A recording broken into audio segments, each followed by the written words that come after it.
ready to start trading? First, you'll need to fund your account. Whether it's crypto or fiat, Coinlocally makes deposits simple and secure. We support a wide range of currencies and networks. In this video, we'll walk you through how to make your first deposit. First, log into your account. From the top menu on the right side of the page, click on the Deposit option under the Wallet section to be directed to the deposit page. From the Select Currency section, you can choose the cryptocurrency you wish to deposit.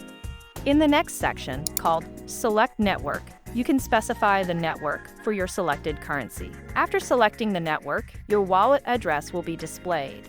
You can then transfer your chosen cryptocurrency to this wallet address. This is how to deposit at